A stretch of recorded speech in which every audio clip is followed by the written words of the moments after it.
ಈಗ ನೋಡಿ 1982 ಕಾಂಗ್ರೆಸ್ಸೇ ಬಂದೈತಿ.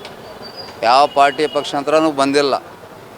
ಆದರೆ ಅಭಿವೃದ್ಧಿ ಅಂತೂ ಆಗಿಲ್ಲ ದಾವಣಗೆರೆ. ಇನ್ನು ಯಾರು ಇದು ಮಾಡ್ತಾರೆ ಅನ್ನೋದು ಅದು ಕನ್ಫರ್ಮ್ ಮಾಡಿ ಹೇಳೋಕ್ಕಾಗಲ್ಲ. ಅಭಿವೃದ್ಧಿ ಆಗಬೇಕು. ಶಾಮನೂರು ಶಿವಶಂಕರಪ್ಪ ಅವರು ಅವ್ರ ಎಲ್ಲ ವಂಶನೇ ಎಲ್ಲ ಮಾಡ್ಕೊತ ಬಂದೈತಿ.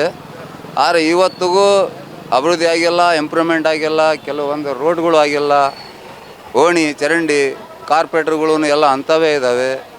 ಅವಕ್ಕೆಲ್ಲ ಕ್ರಮ ಅವ್ರು ತೊಗೊಂಡು ಏನಾರು ಮುಂದೆ ಇದು ಮಾಡಿದರೆ ಒಳ್ಳೆಯದಾಗುತ್ತೆ.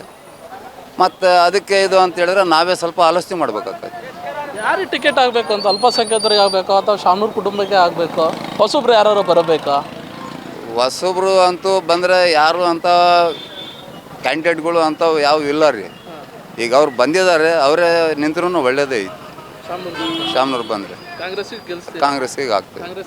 ಹೌದು. ಇಲ್ಲಿ ಯಾವ ಅಭ್ಯರ್ಥಿ ನಿಂತಿರೋದು ಕಾಂಗ್ರೆಸ್ ಇರೋದು. ಹಾಂ, ಯಾರು ನಿಂತ್ಕೊಳ್ಳಿ, ಅಲ್ಪಸಂಖ್ಯಾತರು ಯಾರು ಇರಲಿ, ಅವರು ಯಾರೇ ಬರಲಿ ಆಗ ಕಾಂಗ್ರೆಸ್ಸಿಗೆ ಅದಾರೆ. ಕಾಂಗ್ರೆಸ್ ಅಂದ್ರೆ ಯಾಕಂದ್ರೆ ಅಭಿವೃದ್ಧಿ ಆಗಿಲ್ಲ ಅಂತೀರಾ?